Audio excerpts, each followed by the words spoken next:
청취자 여러분 안녕하세요. 경제 지식과 문화 정보를 다루며 여러분의 오전을 책임지는 방송 유민영의 경제 돋보기. 저는 진행을 맡은 앵커 유민영입니다.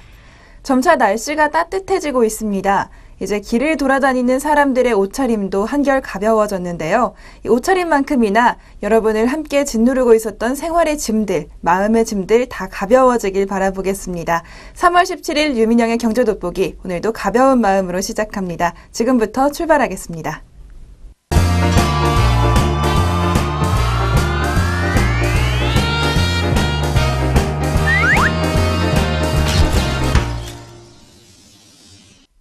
첫 순서는 최신 경제 이슈를 빠르고 깊게 들여다보는 시간, 동향 돋보기 시간입니다.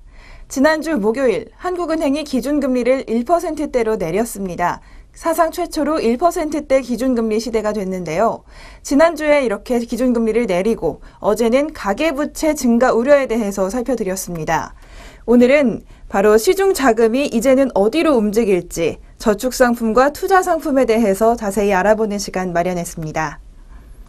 기준금리 1%대로 접어들면서 시중자금들, 저축에서 투자로 급격히 옮겨갈 것으로 예상됩니다. 현재 시중은행 대부분의 1년 만기 정기예금 금리는 연 1% 후반에서 2% 초반대입니다.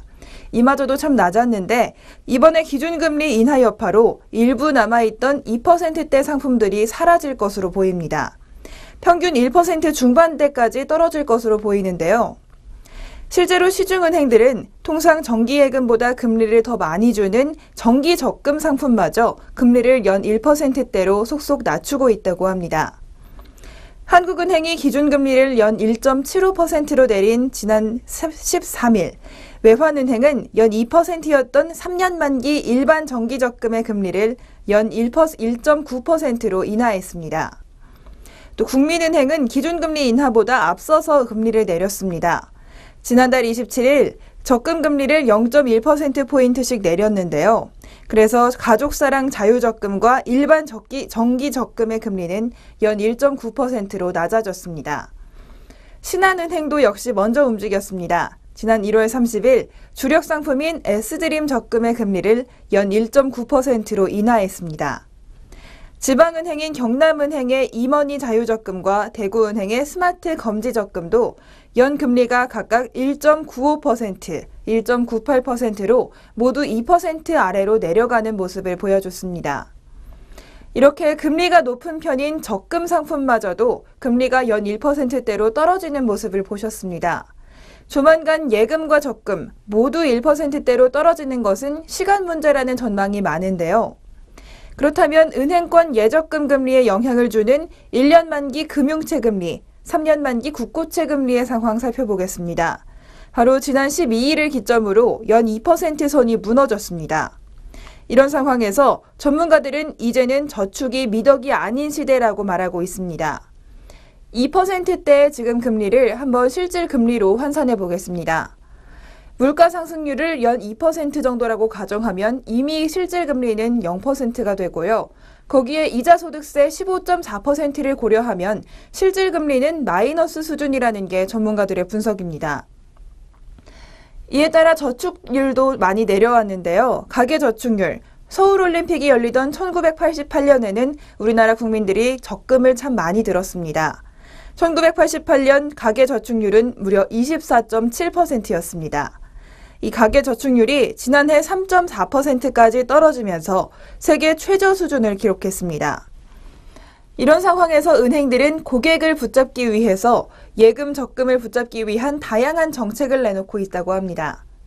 예적금 금리를 고객의 카드 실적과 연동시키는 등 교차 판매와 우대금리 제공을 통해서 예적금 유치에 적극적으로 나설 것으로 보입니다. 그런데 이런 상황에서 아무리 혜택을 준다고 해도 예금 금리로 만족하는 분들은 많지 않으실 겁니다. 여유자금을 예금에나 적금에 두기는 아깝고 또 위험한 투자 상품은 조금 무섭다 하시는 분들을 위해서 전문가들은 이렇게 조언하고 있습니다. 당장 투자 성향을 바꾸기 어렵다면 중위험, 중수익 상품부터 관심을 가지라고 조언하는데요. 중위험, 중수익 상품의 대표격으로 뽑히는 것은 ELS, 주가연계증권이죠. 그리고 ELT라고 불리는 주가연계신탁, ELF라고 불리는 주가연계펀드, ELB라고 불리는 파생결합 사채 등 주가 연동형 상품들입니다. ELS의 경우에는 만기에 국내나 해외의 주가지수 혹은 특정 종목의 기초자산이 가격 변동 조건을 벗어나지 않으면 수익을 주는 구조입니다. 주식에 투자하는 것보다 원금 손실의 위험이 조금은 낮고 수익률은 연 4에서 6% 수준으로 예적금 이자보다는 훨씬 높은 수준입니다. 이런 상황에서 실제로 ELS를 찾는 소비자들이 많이 늘어나고 있다고 하는데요. ELS 발행액은 지난 2월 한 달간 6조 6,500억 원을 뛰어넘었습니다. 전년 같은 기간보다 61%나 급증하는 모양새입니다. 이 ELS를 구매하실 때 주의점 꼭 기억하셔야 할 것들이 있습니다. 개별 종목을 기초자산으로 하는 종목형은 변동성과 위험이 큰 편이기 때문에 초보 투자자라면 종목형이 아닌 지수형을 추천드리고 있습니다. 실제로 최근 발행액의 대부분은 지수형이고요. 또 지수형 중에서 원금 보장형이 더 안전하다고 합니다. 그리고 정부가 적극적으로 배당 확대 정책을 펴면서 배당주 펀드도 중위험 중수익 상품으로 각광받고 있습니다. 지난해 배당주 펀드에는 약 3조 원의 자금이 몰렸습니다. 또 월세를 받을 수 있는 수익형 부동산 투자에 대한 관심도 커지고 있는데요. 쉽게 변하지 않는 자산 가치에 대한 기대 때문입니다. 낮아진 금리가 자산가들의 자금을 수익형 부동산으로 유도하고 있다는 경향이 있다는 분석인데요. 그중에서도 환금성이 뛰어나고 경기 변동에 덜 민감한 오피스텔이 유망 상품으로 꼽힌다고 합니다. 다만 오피스텔의 경우에는 일부 지역 공급이 너무 많아서 공실률이 날 수 있다는 것 꼭 기억하셔야겠습니다. 이제는 또 해외를 눈을 돌려서 유럽 펀드를 추천하는 전문가들도 많습니다. 바로 유럽중앙은행의 양적 완화 조치 이후 유럽 경기가 살아나면서 국내 저금리를 극복할 수 있는 대안투자처로 관심을 끌고 있는 상황입니다. 그래도 안전한 투자를 원하시는 금융소비자들은 시중은행보다는 저축은행이나 증권사 종합자산관리 계좌에 예금을 유치하는 편이 조금 더 유리하다고 합니다. 저축은행의 정기예금은 연 2.5% 수준이고요. CMA의 경우에는 연 2% 초반대의 금리를 제공합니다. 시중은행과는 달리 아직도 2%대의 수익률을 보장하고 있는 셈입니다. 이렇게 저금리 시대 유망한 투자처, 하지만 이런 투자 방법에도 꼭 주의할 점들이 있습니다. 미국인데요. 미국이 조기 금리 인상을 단행할 가능성이 커지고 있기 때문에 대출이자 부담이 커질 수 있다는 가능성, 지금 꼭 기억하셔야겠습니다. 지금까지 저금리 시대 투자 방법들에 대해서 자세히 살펴봤습니다.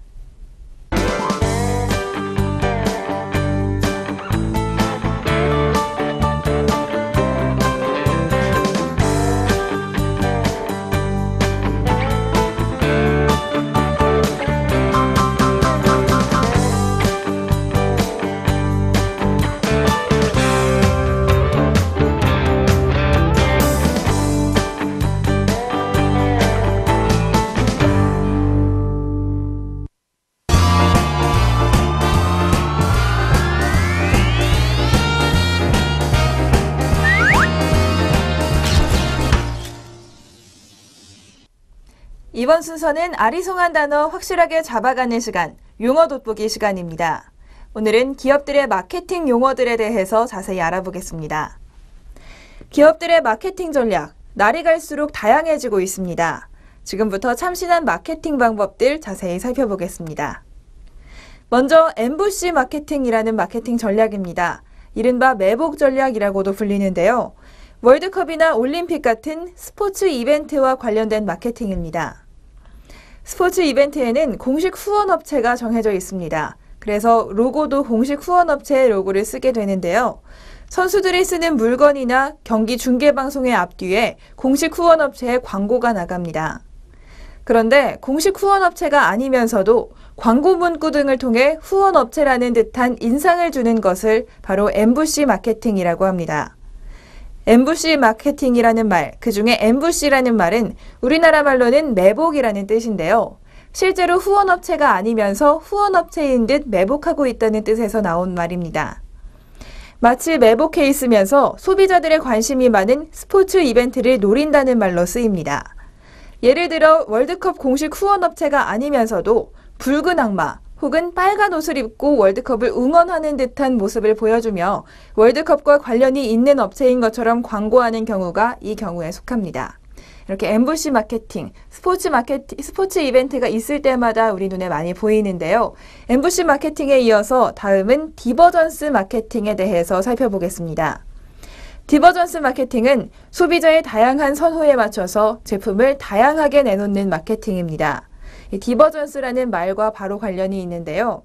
이전까지는 여러 기능을 모아놓은 다기능 제품이 인기였다면 이 디버전스 마케팅을 통해서 특정 기능만 제공하는 간단한 제품이 각광받고 있습니다. 가격과 기능의 거품을 빼낸 것이 특징이라고 볼 수 있습니다. 디버전스 마케팅은 소비자들이 실용적인 것을 찾고 합리적 소비가 되면서 생겨난 개념입니다. 주로 가치 소비를 추구하는 합리적 소비자들이 주 소비층입니다.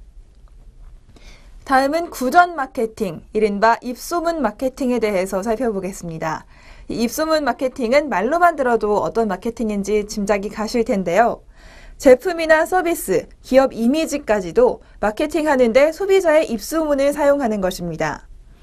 소비자들의 입소문을 통해 상품이 자연스럽게 화제거리로 부상하게 되고 전염성이 강한 입소문을 무기로 해서 사전에 특별한 홍보나 광고 없이도 상품의 경쟁력을 키울 수가 있습니다. 또 이렇게 입소문 마케팅을 사용할 경우에도 광고와 미디어를 함께 적절하게 이용한다면 그 효과를 증대시킬 수가 있다고 합니다. 입소문 마케팅은 또 다양한 종류로 나눌 수가 있는데요. SNS 등을 통해 자발적으로 기업 또는 제품을 홍보하는 바이럴 마케팅, 또 인적 네트워크를 통해 소비자들이 자발적으로 상품의 소문을 내고 이슈를 계속해서 만들어 가도록 하는 버즈 마케팅 등이 있습니다. 이 중에서 버즈 마케팅에 대해서 조금 더 자세히 알아보겠습니다. 입소문 마케팅의 일종인데요. 그 중에서도 상품 평가가 계속해서 이어진다는 것이 특징입니다. 상품을 이용해본 소비자가 자발적으로 그 상품에 대해 주위 사람들에게 긍정적인 메시지를 전달하게 함으로써 긍정적인 입소문을 퍼뜨리도록 유도합니다. 버즈라는 뜻은 원래 벌이나 기계 등이 윙윙대는 소리를 뜻하는 단어인데요. 최근에는 고객이 특정 제품이나 서비스에 열광하는 과정을 나타내는 용어로도 쓰입니다. 버즈 마케팅은 대중매체를 통해 불특정 다수에게 무차별적으로 전달하는 기존 마케팅과는 달리 상품 이용자가 주위 사람들에게 직접 전파하도록 유도하기 때문에 광고비가 들지 않지만 때로는 엄청난 효과를 내기도 합니다. 특히 입소문이 중요한 영화나 음반, 유아용품 등에 많이 적용되고 있습니다. 다음으로는 데카르트 마케팅에 대해서 살펴보겠습니다. 데카르트, 철학자의 이름이기도 한데요. 철학자와 관련 있는 것은 아닙니다. 바로 기술이라는 뜻의 테크와 예술이라는 뜻의 아트를 합친 신조어입니다. 소비자의 감성을 만족시킬 수 있는 디자인 그리고 기능성을 함께 구현한 것을 말하는데요. 예술성과 첨단 기능이 만났다는 의미입니다.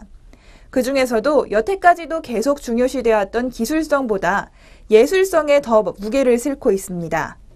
냉장고나 세탁기, TV 같은 가전제품뿐만 아니라 주방용품이나 금융상품의 광고 등 많은 분야에서 이 예술을 차용한 데카르트 마케팅이 이어지고 있습니다.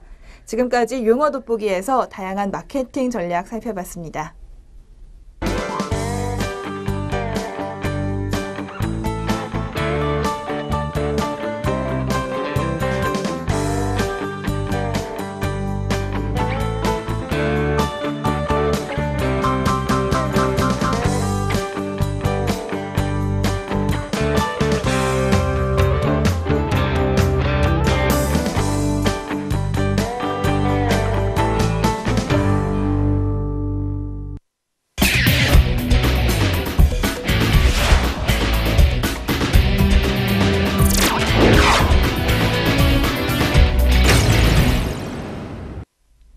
경제에 문화적 재미를 더하다. 컬처 앤 이코노미 시간입니다. 오늘은 경제학 신간 소개해드리는 날인데요. 오늘 소개해드릴 책은 지금 전 세계적으로 눈길을 모으고 있는 책입니다. 바로 경영의 모험이라는 책인데요. 이 책, 사실 우리나라에는 올해 3월에 번역되어 나온 따끈따끈한 책입니다. 하지만 미국에서는 벌써 출간된 지 40여 년이 지났는데요. 1969년 출간된 책입니다. 이 책은 금융부문 저널리스트인 존 브룩스라는 작가가 쓴 것이었는데 경영의 모험에는 비즈니스와 금융 분야에서 가장 뛰어난 글에게 주는 제럴드 롭상을 받은 글들도 포함되어 있습니다. 이 책이 출간됐을 당시 뉴욕타임즈는 저자 존 브룩스에 대해서 그는 놀라운 작가였다. 그는 단순 명쾌한 이야기나 문장으로 인물을 압축해서 설명하는 특별한 재능을 지닌 천부적인 이야기꾼이자 매우 비상한 사람이었다라고 말하기도 했습니다. 그런데 이렇게 훌륭한 책이었지만 당시에는 그리 유명한 책이 아니었다고 합니다. 요즘에서야 세계적인 인기를 끌게 된 것은 다 이유가 있다고 하는데요. 세계 1, 2위 부자인 빌 게이츠와 워렌 버핏에 대한 이야기입니다. 1991년 빌 게이츠가 워렌 버핏을 알게 된 지 얼마 되지 않았을 때였습니다. 빌 게이츠는 투자의 귀재로 불리는 워렌 버핏에게 제일 좋아하는 경영서적에 대해 추천해달라고 말했습니다. 워렌 버핏은 조금도 주저하지 않고 바로 이 책, 존 브룩스의 경영의 모험을 추천했습니다. 사실 그때까지만 해도 빌 게이츠는 경영의 모험은커녕 존 브룩스라는 이름도 낯설기만 했다고 합니다. 그런데 지난해 여름, 빌 게이츠는 자신의 홈페이지와 월스트리트 저널에 내가 읽은 최고의 경영서라는 제목의 글을 기고했습니다. 빌 게이츠는 워렌 버핏에게 책을 빌린 지 20년도 더 지났고 초판이 나온 지는 40년도 더 지난 지금까지도 이 경영의 모험이 내가 지금까지 읽은 최고의 경영서로 남아있다. 존 브룩스는 지금도 내가 제일 좋아하는 경영서 작가다. 이렇게 말했습니다. 빌 게이츠는 여기서 그치지 않았습니다. 이 책의 재출간을 위해서 팀까지 만들어서 저작권자인 존 브룩스의 아들을 찾아냈습니다. 그리고 결국 43년 만에 책을 다시 살려냈습니다. 바로 그 책이 우리나라에도 번역돼서 출간됐는데요. 이런 이야기들이 전해지면서 경영의 모험은 미국에서 재출간되자마자 순식간에 베스트셀러에 올랐습니다. 경영의 모험은 주식시장과 세금, 신제품 개발, 기업 협력과 같은 경영의 역사에 깊이 각인된 흥미진진한 이야기뿐 아니라 기업과 본연의 정신, 기업의 내부 소통처럼 시간이 흘러도 풀리지 않는 숙제들에 얽힌 사건들을 깊숙이 파고들고 있습니다. 책에 수록된 총 12편의 에피소드, 크게 3가지 주제로 분류가 됩니다. 먼저 첫 번째 5편은 포드 자동차 회사의 신차 개발 프로젝트, 또 제록스라는 혁신 기업의 탄생 과정, 이런 상세한 사례들을 보여주면서 오늘날까지도 문제로 남아있는 기업의 쟁점들을 보여줍니다. 다른 5편은 급격한 주가 변동, 내부자 주식 거래 등 증권시장과 관련된 주제들입니다. 자본을 둘러싼 인간의 탐욕과 좌절을 적나라하게 드러내는 에피소드들로 구성되어 있습니다. 마지막 2편, 바로 소득세를 둘러싸고 첨예하게 맞서는 주장들과 파운드화의 평가 절하를 둘러싸고 벌어진 국제적 공조 등을 다루고 있습니다. 우리나라의 거시경제 정책과도 맞물려 있는 이슈들인데요. 이런 정책들을 계속해서 보여주면서 경영의 모험 12가지 에피소드가 풍성하게 다가옵니다. 포드 자동차 역사상 사상 최악의 실패작으로 기록된 자동차 에드셀 출시 과정에 얽힌 드라마틱한 이야기, 흥미를 끌 수 있는 에피소드로 보이고요. 제록스가 보여준 기업의 사회적 책무와 진정한 기업가 정신에 대한 반성적 교훈도 담겨 있습니다.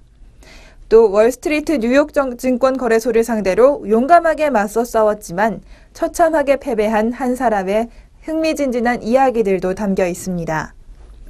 저자는 오랜 세월이 지났지만 지금 읽어도 변하지 않는 비즈니스의 다채로운 측면들을 능수능란하게 펼쳐 보입니다. 빌 게이츠는 이 책의 내용은 오래됐음에도 여전히 유효하다, 이것이 아니라 오래됐기 때문에 유효하다고 합니다. 이 책은 사실 인간 본성에 관한 것이고 그래서 시간을 초월한다고 설명합니다. 마치 경영학의 고전이 될 것 같은 분위기인데요. 뉴욕타임즈는 이 책의 진정한 가치는 역사의 패턴을 이해하는 데 있다고 평가하면서 이렇게 말합니다. 비즈니스에 관한 그의 글들은 사회사, 문학, 예술적으로 참조할 만한 내용과 위트로 가득하다. 경영의 모험이 처음 쓰여진 지 40년이 지난 오늘날까지도 생생한 느낌을 전해주는 이유는 이렇게 이야기 한 편 한 편이 경영뿐만 아니라 인간 본성에 관해서도 깊은 울림을 주기 때문일 겁니다. 전문적인 지식을 갖춘 경영인이나 비즈니스 현장에 있는 사람이 아니더라도 이 책은 흥미진진한 즐거움을 선사할 수 있을 것입니다. 이처럼 비즈니스의 영광과 고난의 역사가 집약된 이 책, 오늘날 우리에게 전달하고자 하는 주제는 명쾌합니다. 기업 경영의 가치 창출 방식은 돈이나 성과가 아닌 바로 인간과 수많은 인간적인 관계를 통해서 멋지고 아름답게 실현된다라는 것입니다. 이 책은 튼튼한 기업을 경영하고 가치를 창조하는 원칙들이 여전히 변하지 않았다는, 그리고 여전히 변하지 않을 것이라는 사실을 새삼 일깨워주고 있습니다. 빌 게이츠와 워렌 버핏의 추천으로 세계적인 베스트셀러가 된 이 경영의 모험, 명사들의 추천과 많은 사람들에게서 받는 인기로 책의 질은 이미 충분히 증명된 상태입니다. 비즈니스맨 혹은 주식 투자자뿐만 아니라 기업 경영의 에피소드를 통해 인간을 이해하고 싶으신 분들이라면 누구나 읽어볼 만한 책이었습니다. 지금까지 컬처 앤 이코노미, 새로 나온 책 경영의 모험에 대해 설명드렸습니다.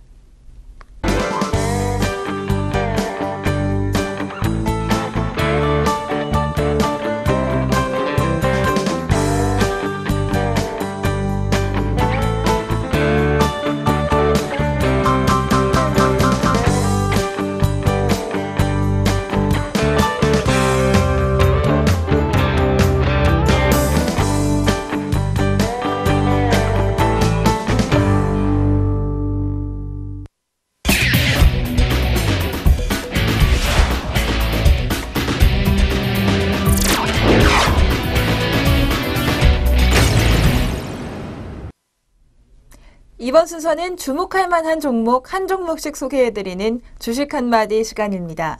오늘은 오리온에 대해서 살펴보도록 하겠습니다.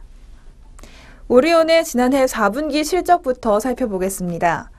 연결 기준으로 매출액은 지난해보다 0.4% 줄었고요. 영업이익은 16%, 순이익은 50% 정도 증가했습니다. 이렇게 영업이익과 순이익은 많이 늘어났습니다. 수익성 측면에서는 예상치에 부합했지만 매출액은 조금 줄어든 것이 아쉽습니다. 매출액이 줄어든 이유 한번 살펴보도록 하겠습니다. 먼저 경기 부진 영향에 따라서 국내 부분의 역성장이 지속되고 있었고요. 또 두 번째로는 중국 매출 성장률이 조금 부진했다는 점을 꼽을 수 있습니다. 중국 부문 매출액 성장률은 7.2%였습니다. 조금 부진해 보이지만 하지만 내역을 살펴보면 긍정적인 측면도 있다고 합니다. 기존에 12월에 출하되었던 물량이 올해는 1월에 출하된 영향인데요. 그래서 지난해 4분기 실적에는 악영향을 끼쳤다고 합니다.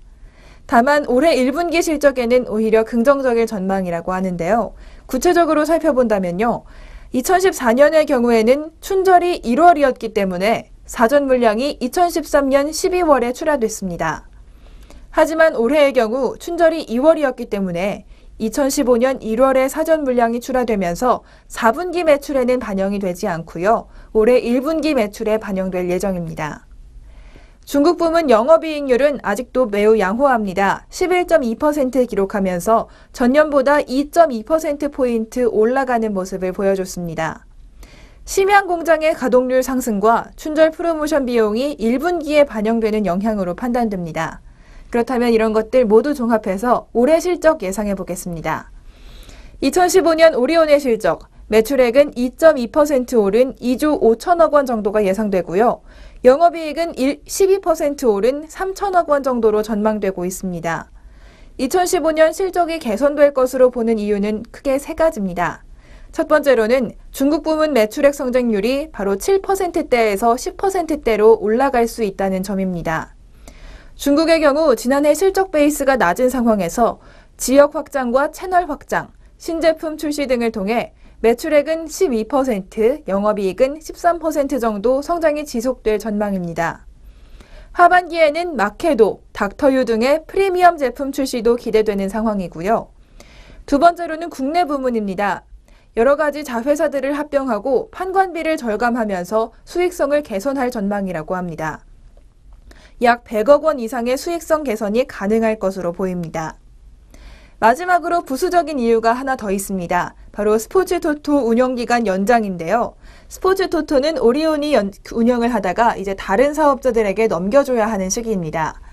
하지만 스포츠토토의 수탁사업자 선정이 법정 공방으로 장기화되면서 최소한 상반기까지는 오리온이 계속해서 운영할 것으로 확정된 상황입니다. 이런 것들 실적에 조금 더 기여할 수 있을 것으로 보입니다. 지금까지 오리온의 상황 구체적으로 살펴봤습니다.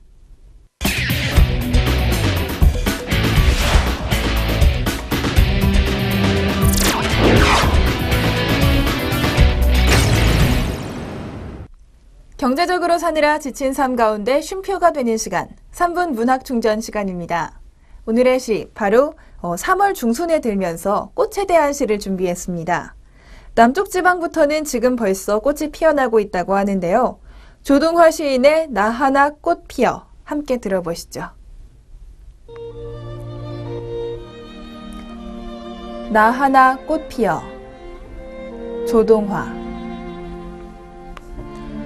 나 하나 꽃 피어 풀밭이 달라지겠냐고 말하지 마라. 내가 꽃 피고 나도 꽃 피면 결국 풀밭이 온통 꽃밭이 되는 것 아니겠느냐. 나 하나 물들어 산이 달라지겠냐고도 말하지 마라. 내가 물들고 너도 물들면 결국 온 산이 활활 타오르는 것 아니겠느냐. 듣고 보니 꽃에 관련되기도 했지만 우리 사회와 관련된 시였던 것 같습니다. 꽃들도 한 송이 한 송이가 모두 빼놓지 않고 피기 때문에 봄을 불러오는 거죠. 우리도 한 명 한 명이 모두 아름답게 피어나야지만 우리가 사는 이 사회 더 아름답게 만들 수 있을 것 같습니다.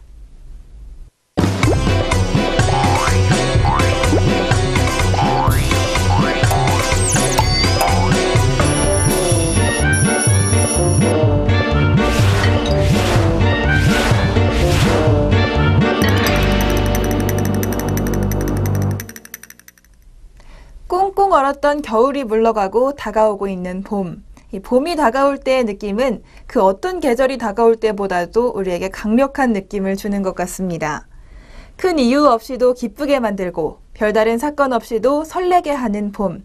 그런 봄 같은 경제 돋보기가 됐으면 좋겠습니다. 오늘 경제 돋보기 여기서 마무리하고요. 내일 같은 시간에 다시 찾아뵙겠습니다. 시청해주신 여러분 고맙습니다.